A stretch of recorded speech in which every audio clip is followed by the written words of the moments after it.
Yeah, welcome everybody to the Marijuana Times show for November 14th, 2017. I am your host, Joe Klare. You find myself and many other great writers over at marijuanatimes.org.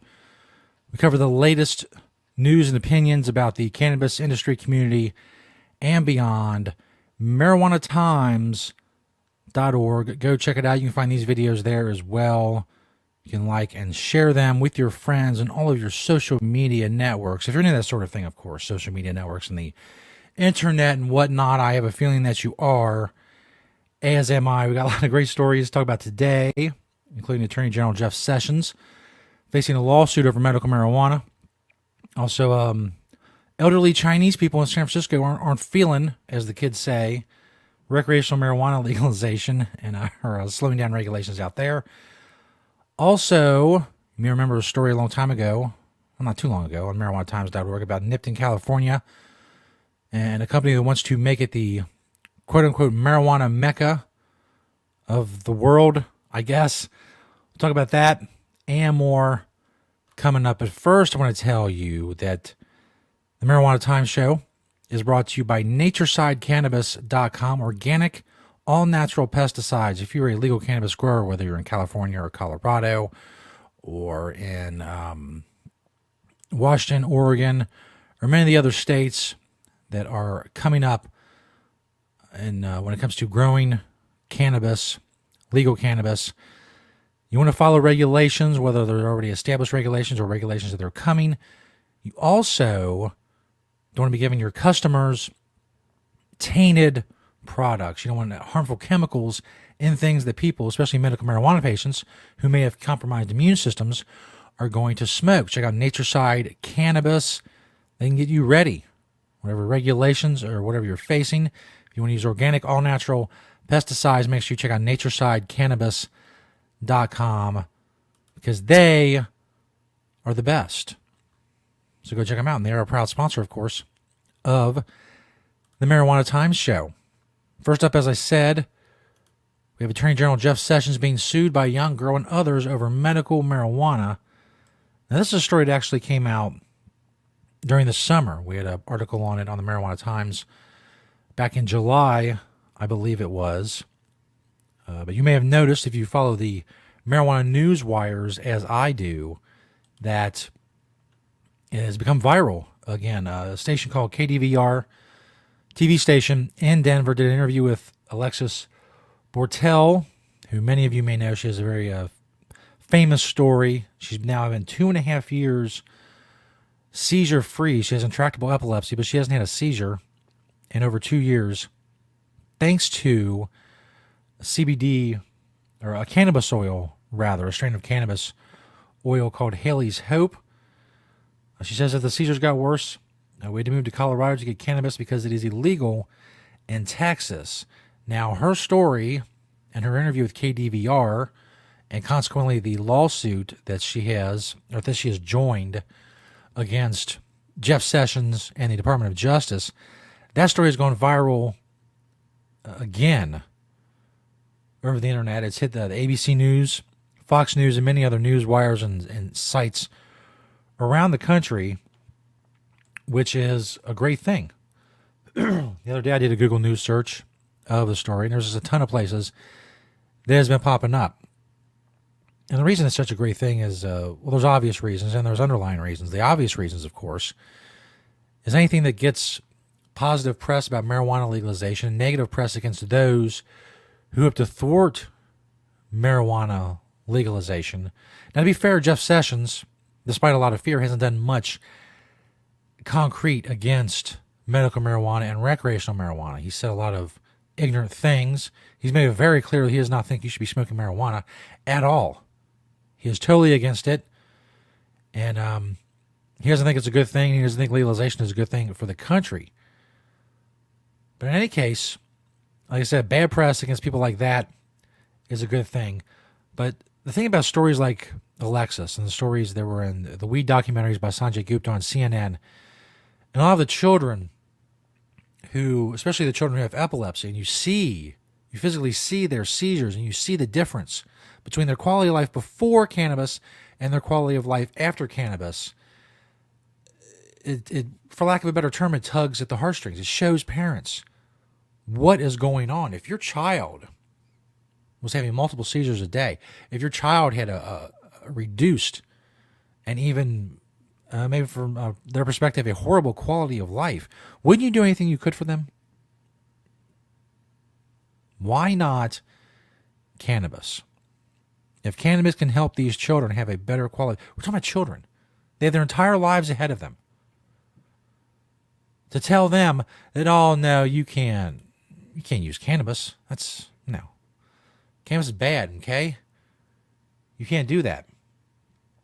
But you see people like Alexis and others that are in her situation, and the fact her family had to pick up roots from Texas and move to Colorado just so she could have medicine. Her entire family, immediate family, had to move so she could have medicine. I mean, is that the kind of country we want? Is that the kind of thing we need our children or want children to be doing? I don't know. I would submit that you don't. I would submit that that's a horrible thing to go through. And so if you see the stories about Alexis and the lawsuit and all that, keep it going. Keep it going viral. It's, the internet is an amazing tool for spreading and disseminating this information and what's going on out there. So share that in your social media networks. This video as well. We'll have a link to the story in the description. Spread it around. And spread the story at marijuanatimes.org as well. Up next, San Francisco's Chinese community fights recreational marijuana sales in the city. This is from LAtimes.org. And as you know, January 1st, recreational sales of marijuana are supposed to begin. It's just the licenses are supposed to be started giving out for retail sales for adult use marijuana in California. They're having some problems with regulations in certain cities. They're having some problems in San Francisco, of all places. The Mecca of progressivism and the counterculture and, peace and love, man, or whatnot. San Francisco, they're in trouble getting regulations settled and set for the coming of adult use marijuana. Divided San Francisco supervisors are scheduled to take up the issue at a board meeting Tuesday, which was today. They may vote on a stopgap measure to allow the sales of recreational cannabis through existing medical marijuana outlets January 1st. But a lot of older Chinese immigrants oppose marijuana use, and they are opposing, especially in Chinatown, the Chinatown section of San Francisco, they're opposing recreational outlets being put there. Supervisor Jeff Sheehy, who uses medical marijuana to mitigate pain from older HIV medication, said, quote, "Let's be honest, cannabis is effectively legal now and the sky hasn't fallen. A lot of information people have been given is completely false." Apparently a lot of these older Chinese immigrants, they don't speak English. They're not very familiar, I would assume, with cannabis.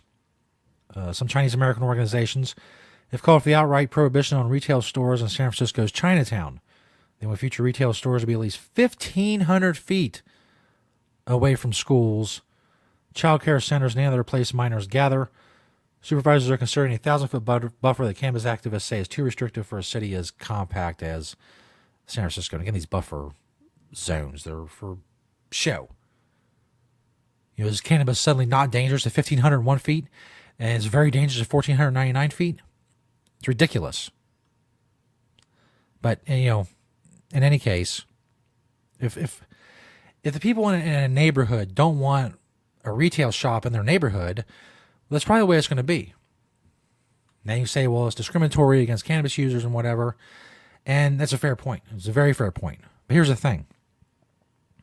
Say Chinatown bars retail shops completely. A lot of people from Chinatown who want cannabis are going to go out of Chinatown to get it. They are going to take their money out of their neighborhood and go spend it in some other neighborhood, and that will start to impact Chinatown. If they're fine with that, if people who live there are fine with that, whatever. If cannabis users have to go elsewhere, in another neighborhood, that's the way it is. I mean, Walmart's in every neighborhood. Sometimes you have to leave your neighborhood to go to a Walmart or a Target or a grocery store or a shoe store or a mall. It happens all the time. People are very mobile. They're getting around. It's harder for medical marijuana patients, obviously. But if they don't want the economic benefits that come along with it, you're really not going to fight that. The ironic thing is, of course, is a lot of the first prohibition laws in America were aimed at Chinese immigrants and their use of opium. So, I guess everything comes full circle, as they say. Last but not least, from WBIR.com, you may remember a story on marijuanatimes.org about Nipton, California, and a company called American Green, who bought the town and the surrounding land for $5 million this summer. Well, there's apparently some renovations going on. There's some stuff happening out in Nipton. New signs mark the town's borders on the one road in. Fresh gravel lies in the parking lot outside the tiny store, and workers are installing a small pond at the first of many envisioned for the site. As I mentioned, American Green bought the land and the town for $5 million this summer. They've renovated a small cafe and have big plans to dramatically expand lodging options, which today consist of scattered RVs, a few canvas tents, and a handful of hotel rooms. Excuse me. The only thing missing right now is marijuana. As I just mentioned, in California, January 1st is when licenses will start to be given out and approved or awarded for retail shops. This story talks about a guy named Toby Armstrong. He pulled up to the Nipton store recently and said, "You guys have marijuana here? I heard about you on the news." But like I said, it's not legal there yet. They don't have a medical marijuana dispensary yet either.